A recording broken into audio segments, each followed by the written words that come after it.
네, 되게 떨리네요. 우리 이명호 목사님 저희 교회에서 지금 이 시간에 지금 말씀을 선포하신 시간이 같은 시간이었는데요. 이명호 목사님 마음에 들어가지고 뭐라고 하면 어떡하나, 바꾸자고 내가 바꿔야 되나 말아야 되나 지금 그 생각을 한번 해봤습니다. 예, 감사합니다. 이것을 한 15년 같이 한 교회에서 이렇게 지나다 보니까 또 여러 성도님들하고 가까이 뵙게 되고요. 이것저것에서 그래서 꼭 한 교회 이렇게 식구 같은 생각이 듭니다. 사실 한 교회고요. 같은 하나님 안 자녀들인데 저는 또 이렇게 말씀으로 직접 교제했게 돼서 정말 감사드립니다. 예, 너무 좋습니다.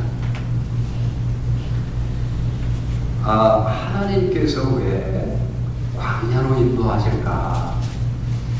몸된 교회에 섬기시고 이렇게 지금까지 오시느라고 참 수고가 참 많으셨습니다. 위대하신 분들입니다. 존경합니다. 그래도 장로님 특별히 존경합니다.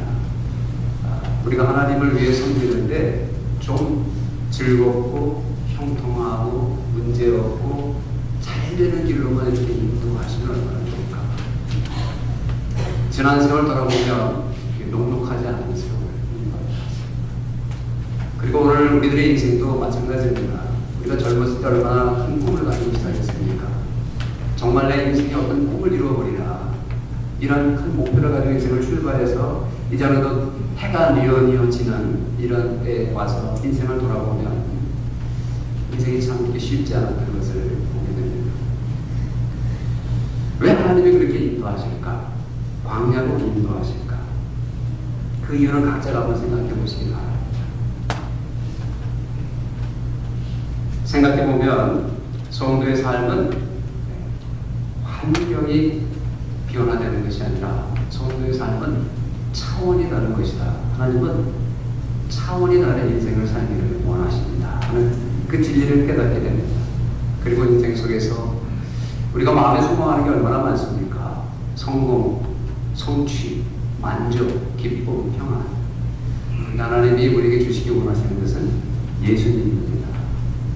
그전에는 그래서 예수님 그러면 막연하게 느껴졌지만 세월 속에 인생 속에 살다 보면 예수님 외에는 정말 소망이 없구나, 주님만이 내 인생의 최대의 기쁨이자 소망이구나 하는 것을 진심으로 고백하게끔 주님이 하시더라고요. 그래서 오늘 우리 인생의 진리가 거기에 있지 않을까. 이스라엘 백성들이 광야로 지금 출발했습니다. 문명국가인 애국으로부터 그들을 이끌어내서 홍해를 건너 광야로 지금 인도해 보셨는데 40여 년의 생애를 인도하신 겁니다. 그러니까 이스라엘 백성들이 얼마나 피곤하겠습니까? 그래서 이제 드디어 40년이 거의 나가는 마당에 이제 가나안 땅, 꿈에도 그리던 약속의 땅, 평안히 살만한 소망의 땅으로 가려고 하는데 에돔 족속이 거기에 가로막고 있는 것이죠. 근데 에돔 족속을 하나님께서 이미 약속하신 바가 있습니다. 야곱의 형의 가정이 족속이기 때문에 축복을 했습니다. 너도 역시 아브라함의 후손이 내가 축복을 하겠다. 그 하나님 언약 때문에 그 에돔 족속을 지나가려고 했는데 그들이 허락을 안 하는 겁니다. 그래서 이제 하나님께서 뭐라고 말씀하시냐면 돌아가라. 그래서 지금 잔뜩 이 문제만 해결이 되면 이제 좀 한가닥 쉼이 생기고 뭐 소망이 생길 텐데 얼마나 저한테 기대했겠습니까? 이제 여기만 지나면 고생 끝이다. 그러니까 잔뜩 기대하고 있는 기대했던 문제가 다 깨지면서 일이 복잡하게 된 겁니다. 한참 돌아서 가야 된다는 말이에요. 지금까지도 지쳐있는데 그 마지막 좀 쉬려고 했던 그 문제가 더 복잡하게 꼬이는 바람에 백성들의 마음이 한결같이 다 지치고 화가 나기 시작했습니다. 그래서 4절에 보니 백성이 홀산에 출발하여 홍해길을 따라 에돔 땅을 우회하려 하였다가 길로 말미암아 백성의 마음이 상하니라. 그렇지 않아도 마음이 불편한데 길이 얼마나 험합니까? 그러니까 그것이 마음에 정말 그 분노를 일으키게 만드는 것이죠. 정말 짜증이 나는 것이죠. 이제 모든 게 다 불평이고 다 모든 것이 불만스럽고 모세도 그냥 뒤통수만 봐도 얼마나 그냥 얄미운지 뒤꼭지만 봐도 화가 나고 그래서 하나님 앞에 모세를 원망하고 왜 이런 환경 속에 우리가 살아야 되느냐 불평 불만을 하게 될 때에 5절의 백성이 하나님과 모세를 향하여 원망하되 어찌하여 우리를 애굽에서 인도하여 내가 이 광야에서 죽게 하는가 이곳에는 먹을 것도 없고 물도 없도다 우리 마음이 하찮은 음식은 싫어하노라 하네. 그러자 6절 보니 여호와께서 불뱀들을 백성 중에 보내어 백성을 굶게 하심으로 이스라엘 백성 중에 죽은 자가 많은지라. 불평 불만을 하는데 하나님께서 불뱀을 부르신 것이죠. 불뱀이 나타났다 이렇게 말하지 않고 보니 하나님께서 불뱀들을 백성 중에 보냈다. 하나님이 엄청난 분노를 하시고 그들에게 징벌을 내리시는 거죠. 왜 이렇게 불뱀이 있습니까? 독이 끔찍하게 극렬한 독이고 물리면 엄청난 통증을 가져오는 그런 무시무시한 뱀이기 때문에 불뱀이라 이런 이름이 붙이지 않았습니다. 그런데 오늘 그들이 이제 그런 재앙이 오게 되니까 이거 우리가 잘못했구나. 그래서 모세를 대개해서 우리가 당신과 하나님을 원망하여 죄를 범해 싸우니 용서해 주시옵소서. 하나님께 기도하여 우리를 이 어려움으로부터 이 죽음으로부터 구원토록 기도해 주시오. 그래서 이제 모세가 하나님께 기도하니 하나님께서 불뱀을 만들어서 장대에 매달아 물린 자마다 그것을 바라보면 살 것이다. 이렇게 답을 주셨습니다. 그래서 노뱀을 만들어가지고 장대 끝에 매달고 광야 끝 모서리에 높이 세워서 그것을 바라보는 자는 나도록 하나님 약속의 말씀을 알려주신 것입니다. 그런데 오늘 우리가 여기서 생각해야 되는 점 한 가지가 있습니다. 뱀에 물리가 돼서 독이 퍼지게 되면 어떻게 독이 사라집니까? 해독제를 먹든지 약초를 먹든지 째고 독을 빨아내든지 해야 되지 않겠습니까? 독이 퍼지는데 장대 끝을 바라보는 것과는 전혀 관계가 없는 일인데 상식적으로 맞지 않는 일이죠. 해독하고는 관계가 없는 것입니다. 그런데도 하나님은 이 좀 동화받고 좀 비현실적인 이런 행동을 하도록 요구하신 것이죠. 그것은 왜 그렇습니까? 거기에는 어떤 상징적인 그런 의미가 있기 때문에 것이죠. 상징적인 의미가 있습니다. 영적인 상징이 거기에 있는 것입니다. 우리가 여기서 이 상징적인 사건, 하나님 명령하신 이 사건을 통해서 하나님이 영적으로 우리에게 교훈하시는 것이 무엇일까를 좀 몇 가지 찾기를 원합니다. 첫째, 원망과 불평은 죄라고 하는 것입니다. 아까 뭐라고 그랬습니까? 우리가 모세와 하나님, 당신과 모세 당신과 하나님께 원망하여 죄를 범하였사오니 하고 회개하는 모습을 보게 됩니다. 원망과 불평은 죄인 것입니다. 오늘 내 인생을 놓고 왜 내 인생을 이렇게 어려울까? 왜 되는 일도 없고 괴로울까? 이 마음에 짜증이 나고 뭔가 불평스러운 마음이 생기면 그건 죄된 마음인 것을 우리가 이해해야 합니다. 저는 이 상황을 보면 이해가 충분히 갑니다. 볼밭에 그 사막에 뭐 좋은 일이 있어서 희덕거리고 살겠습니까? 이 백성들이 원망하는 건 당연해 보이고 뱀에 물리는 것을 좀 하나님이 너무하지 않았나 이런 생각이 듭니다만은 하나님은 그들의 원망을 절대 받아들이지 않으시는 것을 보게 됩니다. 어쨌든 우리가 원망하는 것은 죄다. 불평하는 것은 죄다. 물론 교회적인 상황도 마찬가지입니다. 개인적인 인생의 상황도 마찬가지입니다. 마음속에 불평과 원망의 마음이 끌어오면 이것은 사탄이 주는 마음이다. 즉각 눈치를 채셔야 하는 것입니다. 오늘 롯뱀을 매달게 되죠. 뱀이 등장합니다. 상징적인 의미가 있습니다. 뱀은 무엇을 의미합니까? 사탄, 마귀를 의미합니다. 이 독이 퍼진다는 것은 이 독은 원망은 영혼의 독입니다. 독이 퍼지는 것입니다. 불평의 마음, 불만스러운 마음이 올라오는 것은 악한 마귀의 독이 내 영혼에 퍼져 있다는 증거입니다. 뱀에게 물린 것이죠. 마귀에게 물린 것입니다. 우리 하와와 마귀의 대화 기억하시죠? 창세기에 나옵니다. 야, 왜 하나님이 그걸 하지 말라 그랬겠냐? 하나님이 자기처럼 될까봐, 너희들이 하나님과 같이 올라올까봐 두려워서 너희를 견제하기 위해서 그런 거야. 그래서 은근히 하나님의 선하심과 그 온전하신 사랑을 의심하게 만들게 됩니다. 그리고 원망의 마음을 심어주고 좀 부정적인 마음을 갖도록 마음의 의심을 불러일으키게 되죠. 그것이 마귀의 전략입니다. 이 독사의 독이 어떻습니까? 치명적입니다. 독사의 독이 퍼지면 신경이 마르게 되고 그대로 독이 순간적으로 퍼지면서 뇌도 기능을 멈추고 심장이 멈추고 그대로 죽는 것입니다. 무서운 것입니다. 불평과 원망, 불만. 그것은 무서운 영혼의 치명적인 독입니다. 영적인 삶을 파괴시킵니다. 신앙의 은혜로운 삶을 완전히 무너뜨리고 신앙의 기초를 무너뜨리고 다 모든 것을 망가뜨립니다. 오늘 마음에 불평과 불만으로 마음에 사로잡힌 분들은 회개해야 합니다.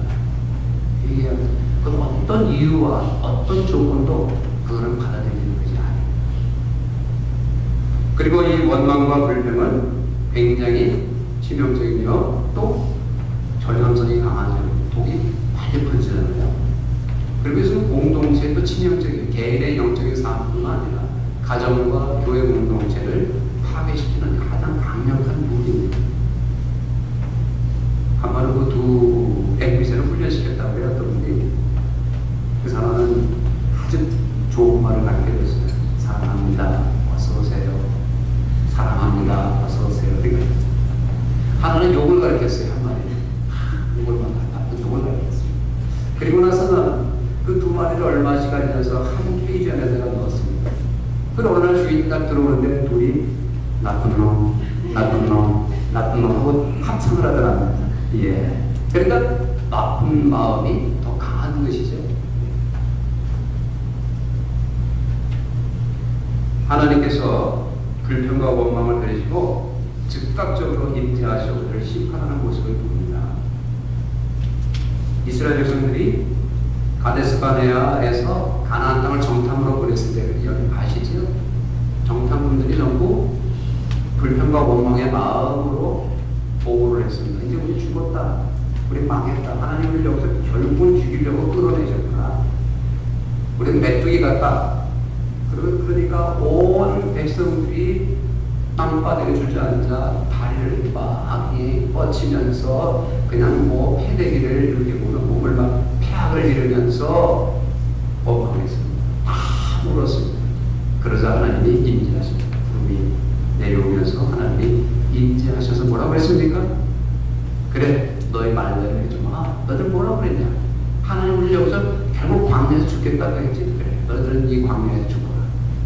40일 동안 정탐한 그 날을 한 날을 1년으로 해서 40년 동안 너희들은 벗어날 수가 없을 것이다. 그래서 모든 자들이 거기서 즉각적으로 죽음을 받는 일들을 보게 됩니다. 원망과 불평은 즉각적인 기도로 응답받습니다.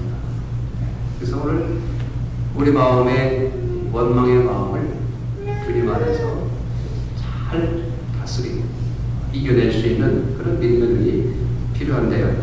그런데 어쨌든 이것이 영적인 참 죄악이며 악한 마음의 강력한 영적인 공격이다 하는 것을 우리가 보면서, 근데 오늘 구절의 아까 장대 끝에 불뱀을 만들어 달고 바라보면 안 된다 그렇게 처방을 했는데요. 요한복음 3장 14절로 16절에 이 본문의 내용을 가지고 예수님이 하신 말씀이 있습니다. 모세가 광야에서 뱀을 든 것 같이 인자도 들려야 하리니 이는 저를 믿는 자마다 영생을 얻게 하려 하심이라. 하나님이 세상을 빛처럼 사랑하사 독생자를 주셨으니 이는 저를 믿는 자마다 멸망치 않고 영생을 얻게 하려 하심이니라. 오늘은 예수를 믿고 영생을 얻습니다. 구원을 받습니다. 그럼 예수를 믿는다는 것이 무엇이냐? 믿음이 과연 무엇이 믿음이냐? 다 믿는다 그러는데 하는 거 보면 믿는지 안 믿는지 모르겠는데 어쨌든 다 믿는다고 그러지 않습니까? 그러니까 믿는다는 것을 무엇으로 정의할 수 있을까? 다른 많은 정의가 있겠지만 오늘 본문을 통해서 우리가 말할 수 있는 것은 바라보는 것입니다. 독사에게 물려 독이 퍼져 점점점 몸이 마비되어 오고 이제는 고통이 오며 이제 입에 침이 괴며 눈이 돌아가는 그런 고통을 느끼면서 정말 절박한 과정 속에 죽음을 느끼며 공포 속에 이제 아무런 소망이 없을 때 살기 위하여 눈을 들어 약속의 그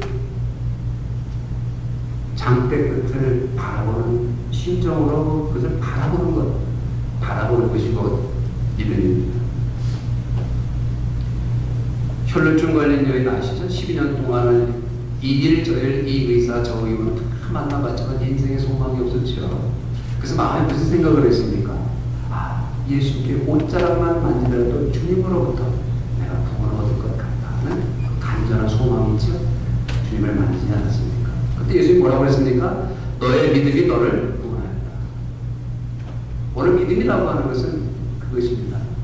모든 절망 가운데 오직 소망은 예수님 외에는 하나님 외에는 없구나 하는 심정으로 주님을 바라보는 것입니다. 그것이 믿음입니다. 노뱀이 무엇입니까? 뱀이 무엇입니까? 마귀입니다.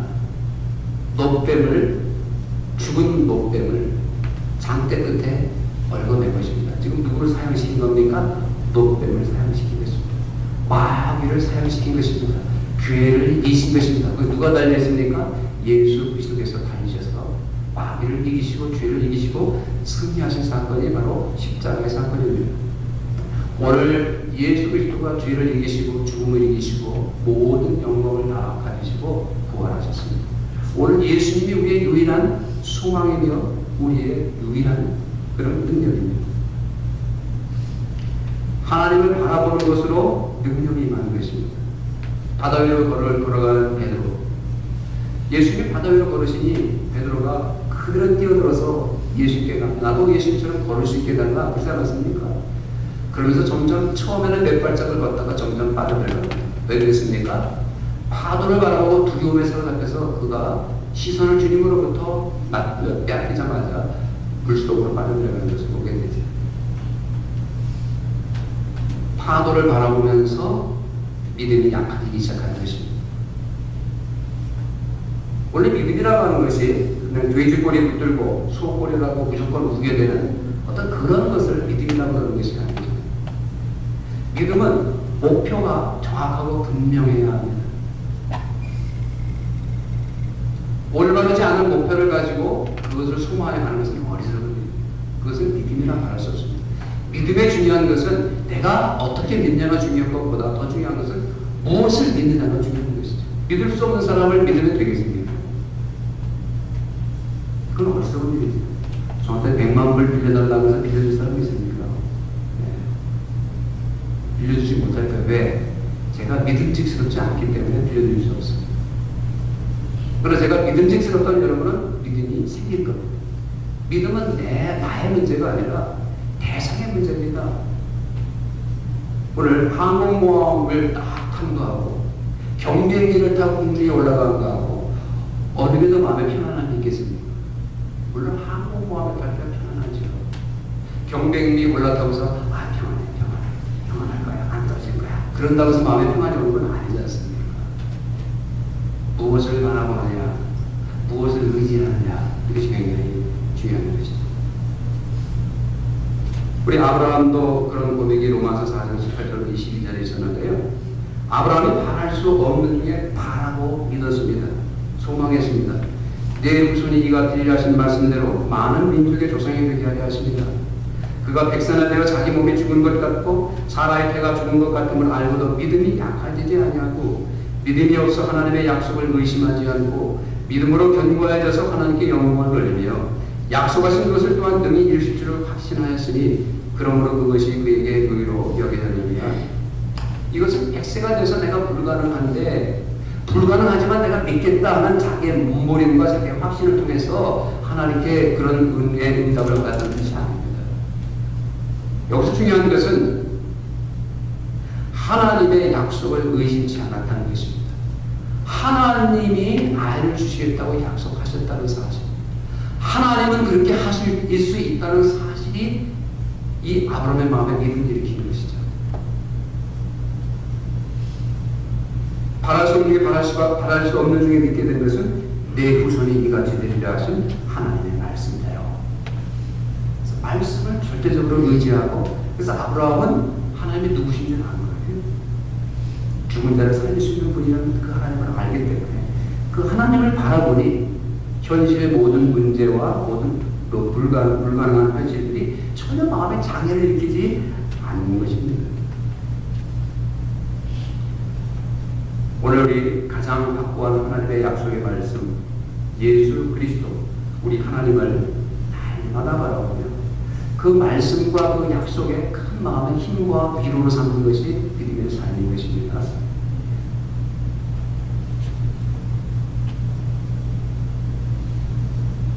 우리가 어떻게 구원받습니까? 예수님께서 죽음을 이기시고 부활하시기 때문에 우리가 부활하게 됩니다. 우리가 어떻게 구원받습니까? 예수의 내 죄를 용서하셔서 용서가 된 것입니다. 우리가 어떻게 하나님께 갑니까? 예수님을 우리를 바라주셔서 하나님께 갈 수 있는 것입니다. 우리의 구원은 어디에 시작됐습니까? 내 안에서 이루어진 것입니까? 아닙니다. 예수님 안에서 이루어진 것입니다. 모든 구원은 예수님 안에서 시작되고 예수님 안에서 맞춰진 것입니다. 우리는 구원과 아무런 관계도 없습니다. 다만 주님이 우리를 구원하시기 때문에 구원받는 것입니다. 주님만이 유일한 우리의 소망입니다. 주님만이 우리의 위대한 능력입니다. 주님 놓치면 모든 것을 놓치는 것입니다. 주님만 붙드셔야 됩니다. 주님만 자랑하셔야 됩니다. 오늘 인생이 좀 힘들고 어렵습니까? 주님 모시면 성공한 인생입니다. 저는 돈 10만 불, 100만 불 비즈니스 잘해서 많은 돈 버는 것도 기쁨이 있겠지요. 그러나 그렇지 않더라도 내가 주님 모시고 있다는 것이 100만 불보다 기쁘다고 하는 진정한 감격, 기쁨이 내 마음을 사로잡아야 정상입니다. 우리 하나님께서 인생 속에 깨닫게 하시는 것은 네 인생의 소망은 예수 그리스도 안에 있다는 사실을 알게 하시기 원하십니다. 그래서 광야를 걷게 하시는 것입니다. 우리가 많은 것 의지하고 많은 것 소망해 봤죠. 하나님을 주시든가 다 내려놓습니다. 내려놓게 하고 주님만의 내 인생의 위대한 소망입니다. 주님만의 내 인생의 생명입니다. 나는 주님 모시고 살면 어떤 하나님과 조건도 만족하고 기쁩니다 하는 고백을 하나님은 받아내기를 원하시는 것이죠. 어쨌든 그렇기 때문에 주님을 바라보고 주님만의 위로받고 주님만의 힘을 얻고 주님만의 소망을 얻도록 주님은 그것을 원하시는 것이죠. 불평과 불만이 왜 생깁니까? 주님을 놓치기 때문에 세상의 현실도 보고 불평과 불만이 마음이 생기는 거죠. 광야길로 인도하신 것은 하나님만 바라보라는 뜻입니다. 백성들이 하나님의 능력과 은혜 안에 감사할 줄을 모르고 하나님을 바라보지 않고 땅을 바라보고 현실을 바라보니 무엇이 감사할 것이 있겠습니까?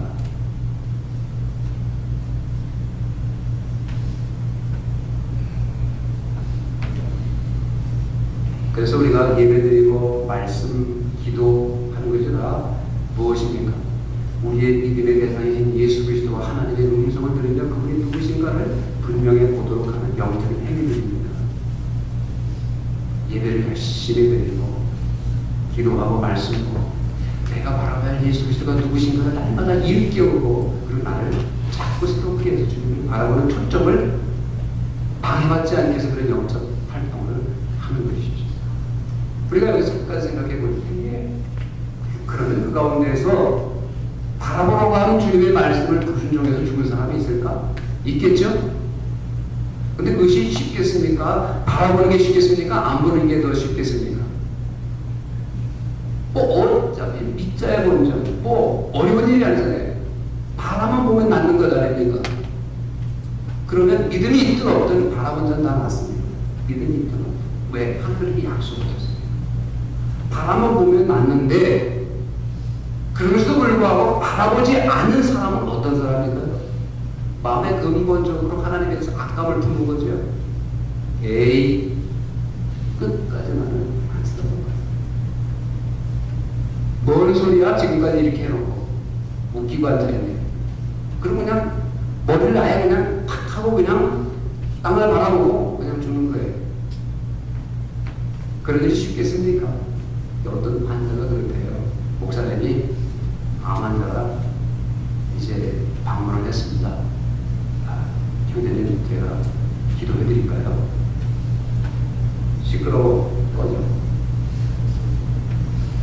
두 시간 만에 그래 거절당하는 거예요. 그래서 이제 근데 막상 수술 들어갔는데 여러분이 감흥이 없는 거예요. 다리를 덮었어요. 너무 안타까워서 형제님 제가 기도해드릴까요? 그랬더니 이 아이 하면서 지금까지 배운 모든 욕과 저는 다 퍼붓는 거예요. 그러고 죽었어요. 사람의 마음이 이렇게 완화하다. 그 정도 돼야 노백을 바라보지 않을 수 있겠죠? 얼마나 어리석은 일입니까? 얼마나 무지하고 얼마나 모면한 현상입니까? 근데 실제로 오늘 우리의 삶을 보자면 오늘 현대 그리스도인들은 실제로 대부분 하나님을 바라보지 않았습니다. 그럼에도 불구하고 뭘 바라보나? 돈. 어떻게 인간적인 방법으로 모면해보려고 그냥 늘 고심하고 번민하고 할 줄은 아는데 주님께 내 인생의 전부를 걸고 주님만이 나의 소망입니다. 이렇게 주님 앞에 나와 항복하고 기도하는 영혼들이 되옵니다. 원망하고 불평하고 탄식할 줄은 알지만 정말 주님 외에는 살 길이 없습니다. 그런 절박한 심정으로 주님을 바라보는 심정이 많습니다. 기도가 옵니다. 주저리 그럴듯한 얘기로 말을 이어서 그렇게 뭐 훌륭한 말을 하는 기도만 할 말이 없어요. 주님 탄식하는 주님 외에 살 길이 없습니다. 주님을 바라보 깊은 마음에 탄식을 드리는 것이 기도입니다. 그런데 원래 현대 그리스도인들 가운데 그런 마음에 겸손함과 열렬한 소망으로 주님을 바라보는 심령들이 적다는 것입니다. 그러니 불평, 불만, 원망, 짜증, 낙심, 낙담 그런 거죠. 주님을 바라보면 살 소망이 생기고 위로가 되고 기쁨이 생기는 것입니다. 그리고 우리가 끝으로 한 가지 생각해보기 원하는 것은 하나님이 인도하시는 길이 가장 좋은 길이라고 하는 것입니다. 그럼에도 불구하고 돌아가는 길이죠. 하나님을 바라보지 않는 자의 눈에는 돌짝밭이에요. 귀찮고 괴롭고 고통스럽고 왜 이런 환경과 이런 조건으로 주어졌는가? 왜 이런 문제가 있는가? 불평불만이지만 좋고 나쁜 것을 우리가 알 수 없죠.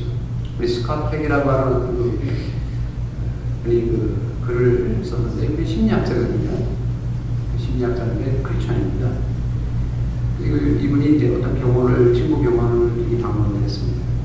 근데 한 환자가 자기 친구 닥터하고 상담을 하고 있는데 이분은 첫사랑을 잃어버려서 마음에 상처를 받았어요. 그 첫발만 그 애인과 살았으면 행복할 텐데 지금 이 마누라는 하나님 그 여자는 달라. 그래가지고 속이 상해요. 그 마음에 그 고통을 당하다 우울증이 걸렸어요. 죽고 싶은 거예요. 지금 마누라는 그 여자가 아니었어. 이래가지고 그래가지고 상담받고 있는데 재밌는 사실 그 옆에 어떤 남자가 또 상담을 하고 있는 다른 닥터한테 우연히 그 상황을 알아보니까 그 남자는 지금 만난 마누라가 엄청나게 문제가 많은 거예요. 가장 잘하세요. 못하고 전략도 못하고 아내로서 빵점이라. 근데 알고 보니까 그 여자가 바로 이 옆방에서 처음 만나 살았으면 첫사랑이 그 여자라. 그 사람하고 살았으면 어떻게 보냈어요?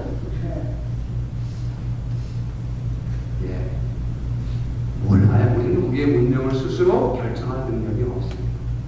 우리가 뭐 항상 좋은 일 결정이 지금까지 왔잖아요.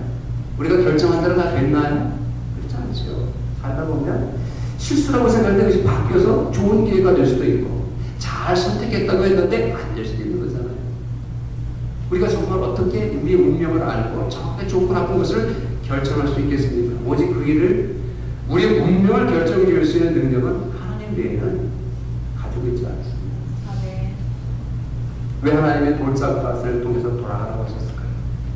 나에게 유익하기 때문에 그렇게 하신 줄로 믿으면 됩니다. 실제로 그 일을 통해서 돌아가게 됐더니 바로 가나안 땅 요단강 건너 앞으로 도달하게 된 것입니다. 전쟁을 하지 않고 강만 건너는 요단에 들어갈 수 있는 아주 짧은 길이 오히려 발견하게 되는 것입니다. 바로 기름진 땅을 바라볼 수 있는 그런 적당한 것으로 인도하는 것입니다. 돌아가는 것이 소리다 돌짝밭이다는 건 누구의 판단입니까? 이스라엘 백성들의 편견입니다. 도대체 조건 나쁜 것이 무엇입니까? 우리들에게는 좋은 길이 있고 나쁜 길이 따로 있지 않습니다. 믿는 성도들에게는 하나님이 인도하신 길과 하나님을 인도함을 받지 않는 길이 있을 뿐입니다. 근데 하나님이 인도함을 받는 길은 반드시 우리가 생각하는 대로 좋은 형편으로만 가는 것은 아니에요.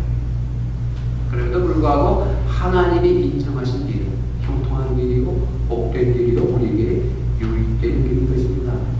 그래서 어떤 일이든지 안 된다고 해서 우리 낙심하지 마시고, 또 어떤 의견을 얘기하다가 안 된다고 해서 기분 나빠하지 마시고, 안 되는 게 내게 유익한 것이냐 이렇게 결정하셨다 이렇게 믿으시기를 바랍니다. 뭐 어떤 일이 결정한다고 교회에서도 투표를 하게 되면 누가 이겼냐 이렇게 볼 것이 아니라 하나님이 우리 교회 공동체를 통해서 무엇을 원하시느냐 이걸 판단하는 게 중요한 것입니다. 그러면 하나님은 저걸 원하셨구나 하고 그 길을 따라가야 되지, 아니 이게 옳은데 이건 틀린 거예요 이래가지고 마구잡이로 싸우고 다투면 하나님을 믿는 자가 하나님을 바라보는 사람이 아닌 것입니다. 원망과 불평은 죄입니다. 왜 그렇습니까? 하나님을 바라보지 않기 때문에 생기는 거죠. 하나님을 온전히 바라보시고 우리의 소망은 무엇이 있습니까? 우리 인생과 살아보지 않았습니까? 꿈을 가지고 우리가 해왔지 않습니까? 과연 되는가요? 하나님이 함께 하시지 않으면 아무것도 이룰 수 없고, 예수 그리스도의 인생 속에 아무런 소망이 없으면 여전히 우리는 깨닫고 있습니다. 주님만이 나의 소망입니다. 그래서 오늘 해외 몰린 사람들이 장대 끝에 다니는 노뱀을 바라보고 소망하듯이 주님을 마음에 소망하면서 주님 안에 위로를 누리시고 기쁨을 누리시고 소망을 받으시고 힘을 얻으시는 진정한 믿음의 삶이 되기를 주의 이름으로 축원합니다. 잠시 한번 기도하겠습니다.